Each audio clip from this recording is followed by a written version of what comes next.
Bonjour, je m'appelle Pierre et j'aide les entreprises, les startups et les PME comme la vôtre à déployer un marketing efficace sur Internet et sur mobile. L'idée dans cette vidéo, c'est de vous positionner, de positionner votre entreprise sur l'exclusivité. Si vous êtes en phase de lancement de votre entreprise ou d'un produit, je vous montre dans cette vidéo les stratégies marketing que j'appelle le lancement bêta VIP.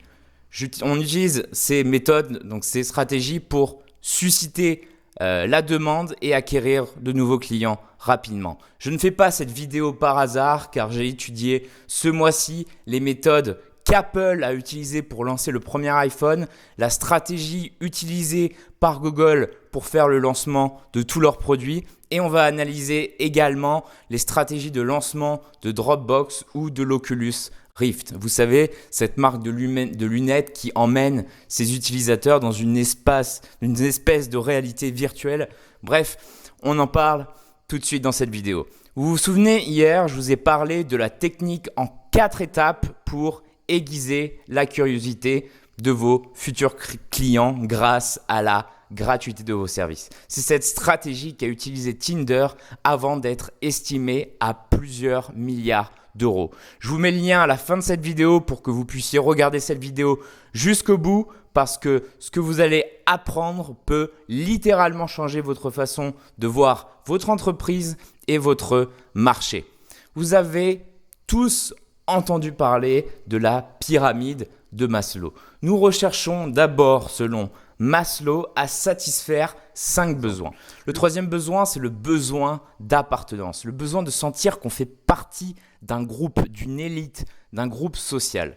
Ensuite, c'est le besoin d'estime et de reconnaissance qui intervient. C'est le fait de recevoir de son entourage des signes positif, de participer au développement de quelque chose avec les autres, de faire un travail visible et apprécié ou de recevoir une délégation de pouvoir.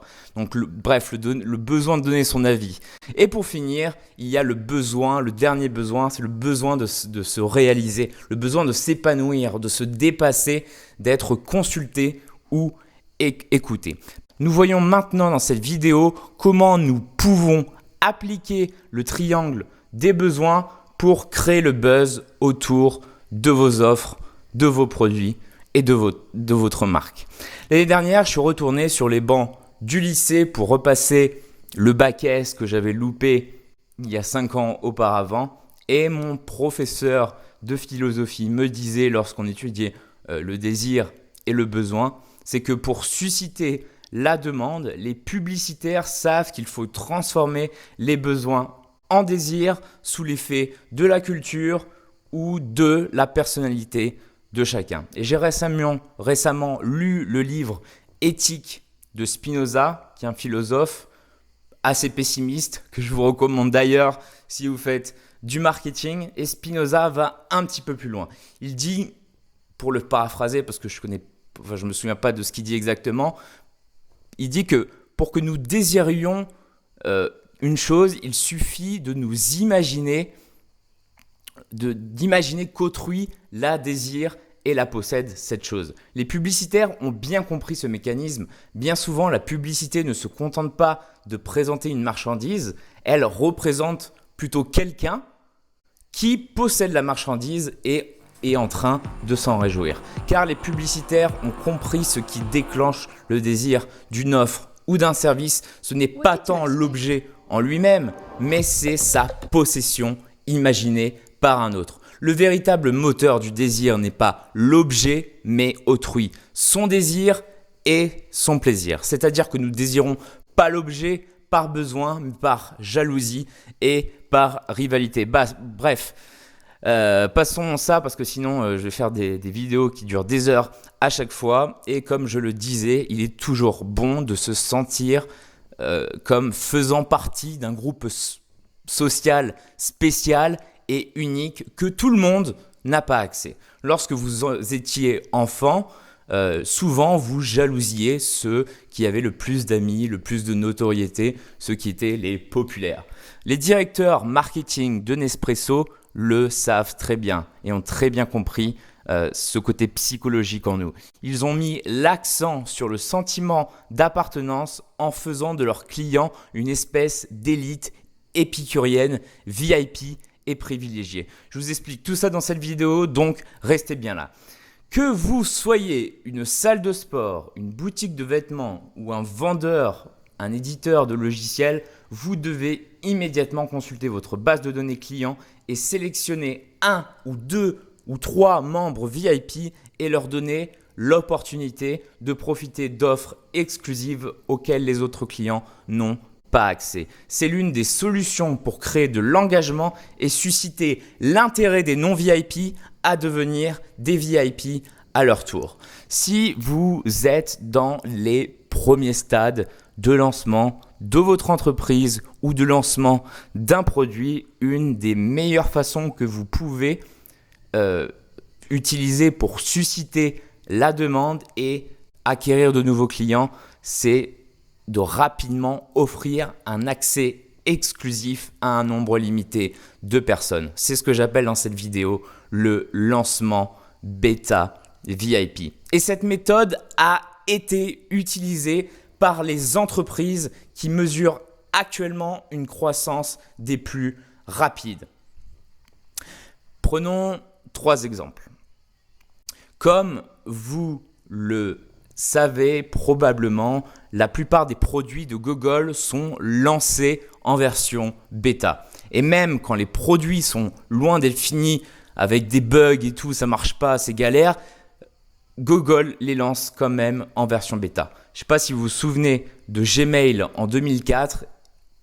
Gmail en fait a fait l'objet d'un bêta testing en 2004. Et les utilisateurs pouvaient utiliser le service uniquement par invitation. Personnellement, lorsque j'ai vu que ce service avait été créé, je me suis rué dessus et j'ai proposé à plus de 50 personnes de mon entourage d'utiliser ce service que je trouvais révolutionnaire, notamment par sa capacité de stockage.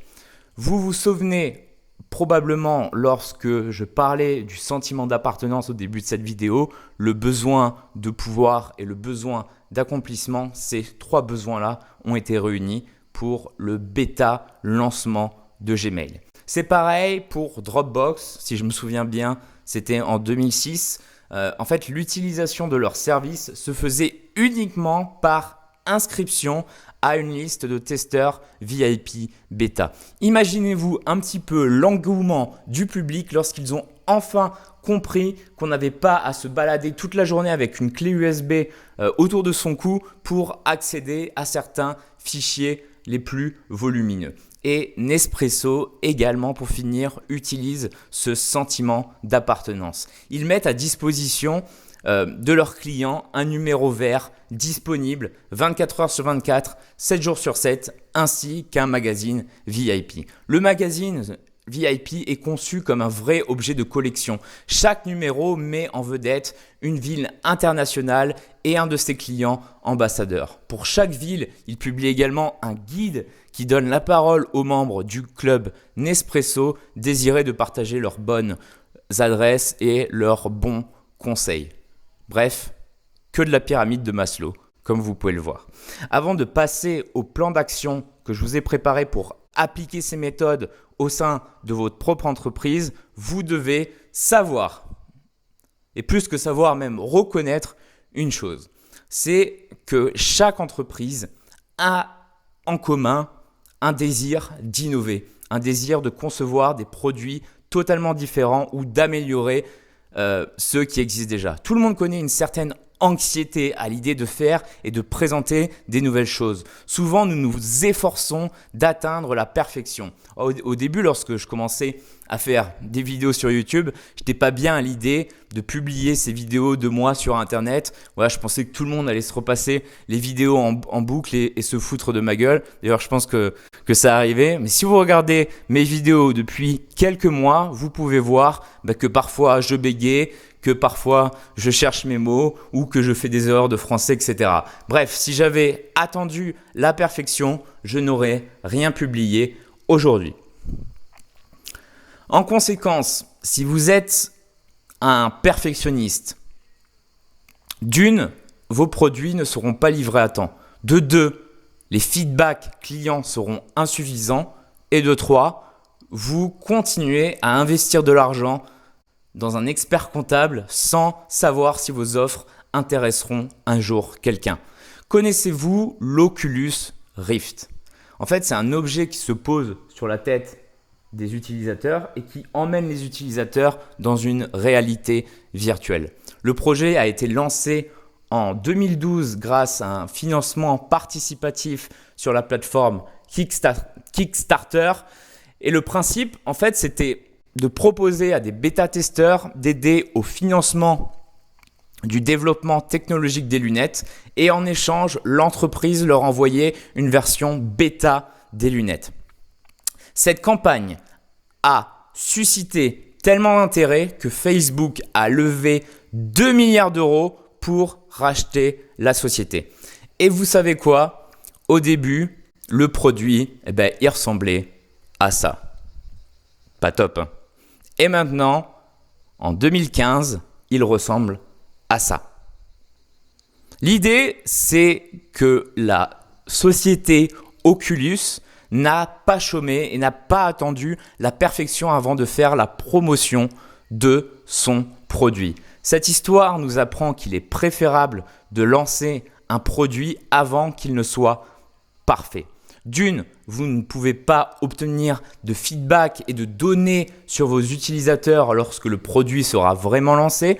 De 2, comment savez-vous que votre produit intéressera votre public cible si vous ne donnez pas un aperçu de ce que vous savez faire? Et de 3, sur un plan purement psychologique, votre équipe pensera différemment une fois que la première version de votre offre sera en cours d'exécution. Plutôt que de travailler pour un groupe hypothétique de clients, tout ce que vous faites affecte des personnes réelles qui sont vos bêta-testeurs. Et grâce au retour client, au retour d'expérience, vous pouvez améliorer votre produit. Apple est une entreprise connue pour sa perfection et son contrôle tant dans son management que dans sa chaîne de production et de distribution. Et même eux font la promotion de produits qui ne sont pas parfaits sur un plan technique et un plan purement technologique. Si vous avez téléchargé les dernières mises à jour de l'OS d'Apple, vous vous êtes bien rendu compte que la première version est toujours la version la moins stable. Justement, cette technique est purement stratégique. Ce qu'ils veulent, c'est échanger avec leurs clients pour améliorer leurs produits. Lors du lancement du premier iPhone, la fonction copier-coller était carrément absente. Ça ne les a pas empêchés de lancer quand même l'iPhone et de nombreux mois plus tard, une fois que la technologie elle était maîtrisée, elle était enfin disponible sur iPhone grâce à une mise à jour. Maintenant, il est temps de passer à l'action. Et comment ? La question, c'est comment pouvez-vous appliquer donc ce que je vous ai appris dans cette vidéo, le principe de l'exclusivité et du lancement bêta VIP dans votre propre marketing. Donc maintenant, prenez une feuille de stylo, mettez la vidéo sur pause et répondez à cette question. Faites ça tout de suite car au moins 90% des gens qui écoutent de l'information sur Internet ne mettent pas en application ce qu'ils ont pu voir ou entendre. C'est bon, vous avez un stylo ? Très bien, on passe à la suite. Donc l'étape numéro 1, c'est nous allons voir quelle ligne stratégique vous devez suivre pour faire un lancement bêta ou un lancement VIP. Donc sur la feuille, vous allez entourer votre produit ou votre nouvelle offre sur votre feuille et vous allez noter combien de personnes vous voulez en faire bénéficier. La prochaine question, c'est qu'offrez-vous à ces ambassadeurs ? Quelle expérience voulez-vous qu'ils vivent ? Ça peut être par exemple d'essayer un produit en version bêta, comme c'est le cas actuellement pour Google ou comme c'était le cas pour Gmail ou comme ça a été le cas pour Dropbox, de faire profiter à vos utilisateurs d'un compte premium gratuit comme Spotify par exemple ou un accès rapide à certains services. Prenons l'exemple d'Aqualand à Fréjus qui est un parc aquatique et en fait il propose à leurs clients d'ajouter 10 € en upsell pour accéder au statut VIP. C'est-à-dire que les clients qui ont pris les 10 € en plus n'ont pas à faire la queue dans les toboggans et passent devant tout le monde. Donc cette étape rejoint un petit peu la vidéo d'hier que vous devez absolument regarder si vous n'arrivez pas à trouver de clients. Je vous mets le lien à la fin de cette vidéo. L'étape numéro 2, c'est que vous allez créer ce qu'on appelle dans le jargon du marketing, du web marketing, une landing page. En français, on traduit ça par une page d'atterrissage qui est soit une page qui présente vos offres et vos services et une page en même temps qui appelle à l'action, que ce soit par un achat, soit par une souscription ou par un partage sur les réseaux sociaux. Donc sur cette page, vous allez mettre en premier donc une description de votre nouveau produit ou de votre entreprise. En 2, vous allez mettre des informations sur votre programme bêta VIP. Et à la fin, vous allez mettre un formulaire de contact pour que vous puissiez capturer les informations de vos prospects ou de vos clients, comme les adresses email, les adresses postales ou le numéro de téléphone. Donc voici à ma droite et à gauche de la vidéo, 3 exemples de landing page. La première, la deuxième et enfin la troisième. La troisième étape, qui est l'avant-dernière étape, c'est de travailler sur la promotion de votre nouvelle entreprise ou de votre nouveau produit. Brainstormez un petit peu sur votre feuille à papier et demandez-vous quels canaux de communication vous pouvez utiliser pour promouvoir votre lancement bêta VIP. Ça peut être d'écrire un communiqué de presse, ça peut être d'envoyer un courriel à vos amis, de partager la nouvelle sur les réseaux sociaux ou en parler pendant des événements de réseautage. Le but, c'est de ramener ces gens-là grâce à la promotion sur votre landing page et récupérer des informations sur votre cœur de cible. La publicité Facebook marche bien pour récolter une centaine d'adresses email avec seulement quelques euros. La dernière et la quatrième étape, c'est de réfléchir sur comment vous pouvez récompenser vos clients VIP s'ils viennent à partager et à promouvoir par eux-mêmes votre produit. Et on rejoint la dernière campagne de marketing de Sixt que j'expliquais dans la précédente vidéo. Sixt, cet été, fournit à tous ses clients des lunettes de soleil du type Ray-Ban et les clients sont invités par la marque à partager sur les réseaux sociaux des photos d'eux avec des lunettes Sixt sur la tête. Et les clients qui ont réussi à susciter le plus d'intérêt et de viralité gagnent une location gratuite d'une voiture de sport pendant quelques jours. Je sais pas, je me souviens plus exactement du nombre de jours, mais je crois que c'était une BMW. Donc on se retrouve tout de suite dans la précédente vidéo. Je vous dis à tout à l'heure pour connaître le principe de la gratuité.